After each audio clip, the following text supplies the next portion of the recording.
Hello students, welcome back to my YouTube channel APT Adda. I am your science mentor Izharuddin. आज हम CBSE class 10 science की case studies के बारे में discuss करेंगे और बोर्ड एग्जाम 2024 के अंदर आपको साइंस के पेपर में सेक्शन ई के अंदर 3 केस स्टडी मिलने वाली हैं और हर केस स्टडी का वेटेज आपका 4 मार्क्स का होगा, तो 4 3 12 मार्क्स आप बहुत आसानी से स्कोर कर सकते हैं। तो इसके लिए तुम्हें क्या करना है, चैनल के साथ बने रहना है और आप चैनल के प्लेलिस्ट में जाकर सीबीएसई क्लास 10 फिजिक्स के फोल्डर में जाएंगे तो फिजिक्स की सारी केस स्टडीज़ मिलेंगी आपको। सीबीएसई क्लास 10 केमिस्ट्री के फोल्डर में जाएंगे तो आपको केमिस्ट्री की सारी केस स्टडीज़ मिल जाएंगी। अगर आपको मटेरियल चाहिए कि ये केस स्टडीज़ आप कहाँ से लेते हैं, कहाँ से कराते हैं, तो उसके लिए आप ये सैम्पल पेपर परचेज कर सकते हैं एडोगाजोन, है ना। ये आपको ऑनलाइन ऑफलाइन दोनों जगह से आप इसको परचेज़ कर सकते हैं। ऑनलाइन के लिए मैंने डिस्क्रिप्शन के अंदर लिंक दे रखा है, वहाँ से आप डायरेक्ट परचेज कर सकते हैं। अब देखिए ये क्वेश्चन जो मैंने उठाया है इसका फिगर देखिए, ये दिख रहा है, ये फिगर मैंने इसी बुक से उठाया है, आप यहाँ से देख सकते हैं। ठीक है, चलिए इसको स्टार्ट करते हैं, आज का लेक्चर स्टार्ट करते हैं, देखते हैं क्या दे रखा है इसके अंदर। देखिए आपको एक ग्राफ दे रखा है और ये केमिस्ट्री से रिलेटेड है केस स्टडी। देखिए कैसे, यहाँ पे एक्स एक्सिस पर आपको दे रखा है टाइम का एक्सेस दे रखा है, मतलब जैसे जैसे टाइम इंक्रीज होगा वाई एक्सिस पर क्या वेरिएशन होगा, क्या चेंजेस होंगे कि volume of hydrogen gas evolve, कि मतलब हाइड्रोजन गैस किस तरह से इसके अंदर इवॉल्व होगी। अगर आप ग्राफ के हिसाब से देखेंगे तो यहाँ पर मेटल का रिएक्शन आपको बताया गया है किसके साथ, सल्फ्यूरिक एसिड के साथ, है ना।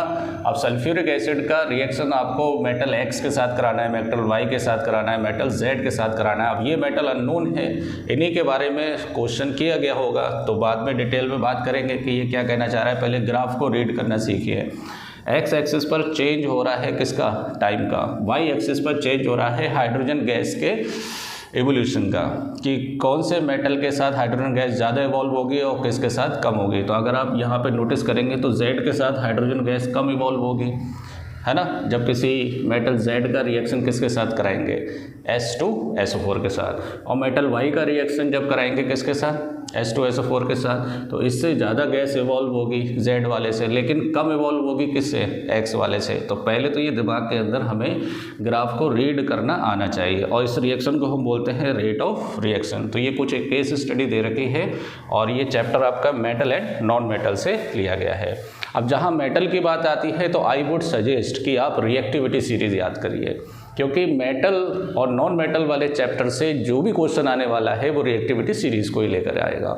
तो ये रिएक्टिविटी सीरीज़ मैंने लिख दी है।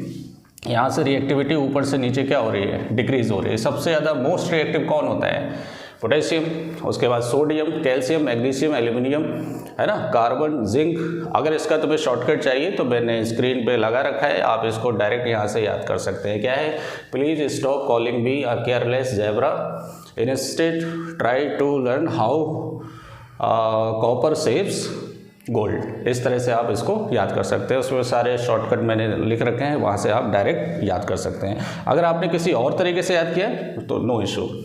ठीक है, स्टार्ट करें। चलिए पहला क्वेश्चन क्या है, देखें इसके अंदर पहला क्वेश्चन पूछा है कि आउट ऑफ एल्यूमिनियम, मैग्नीशियम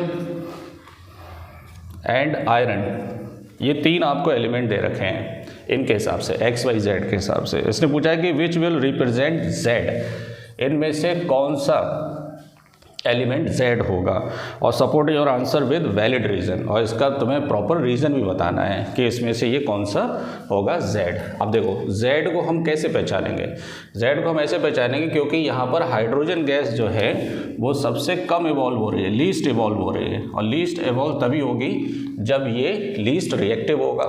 अब इन 3 में एल्यूमिनियम, मैग्नीशियम और आयरन में आप देखिए सबसे ज़्यादा रिएक्टिव कौन है, मैग्नीशियम है, तो इसे हटा दीजिए, मैग्नीशियम नहीं होगा क्योंकि ये मोस्ट रिएक्टिव है।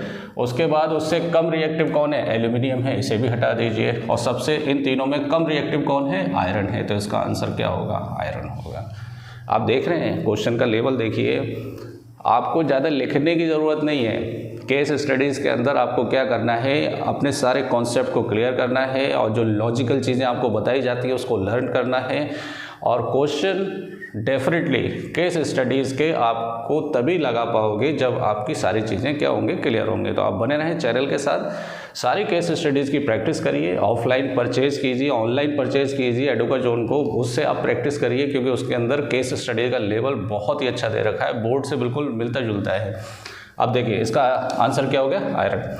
और इसका प्रॉपर आंसर लिखना है तो कैसे लिखेंगे, according to graph Z will be a least reactive metal because the hydrogen gas evolved least, right? तो in the given elements aluminium, magnesium and iron is a least reactive element, so Z will be iron.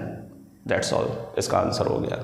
ठीक है, अब आगे बढ़ते हैं। Second question क्या है, second question है इसका कि if x, y and z in the graph are metals among. आप देखिए अब जो दे रखे हैं एक्स वाई जेड की पॉसिबिलिटी क्या क्या दे रखी है, aluminium, magnesium, zinc and copper, ये दे रखी है। Then which of the metals is represented by Y, कि इनमें से कौन सा मेटल वाई होगा।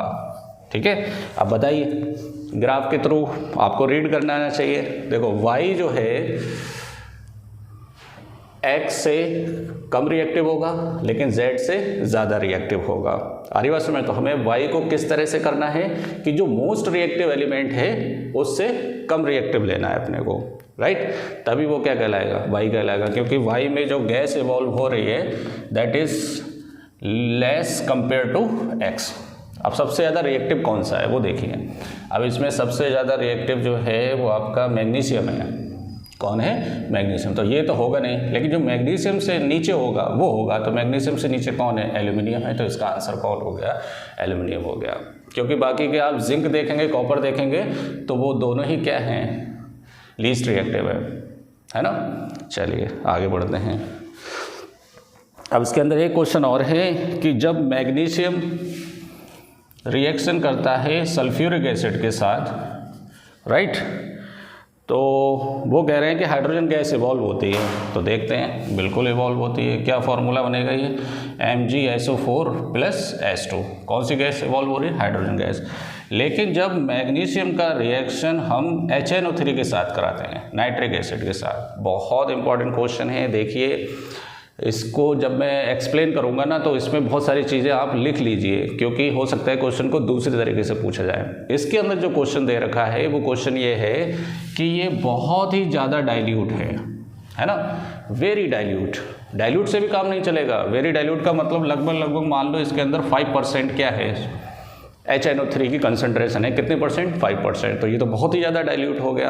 अगर ये बहुत ज़्यादा डाइल्यूट है तब तो ये रिएक्शन कर जाएगा और हाइड्रोजन गैस को इवॉल्व कर देगा। और रिएक्शन क्या होगी, MgNO3 का होल ट्वाइस। क्यों, क्योंकि Mg पर 2 पॉजिटिव होता है, NO3 पर वैलेंसी -1 होती है। तो इसलिए 2 लेना पड़ेंगे यहाँ पर। 2 के लिए यहाँ पर 2 ले लो आप। डाइल्यूट में अलग लिख देता हूँ, ठीक है, 2 ले लिया। यहाँ पे क्या ले लो, वेरी डाइल्यूट।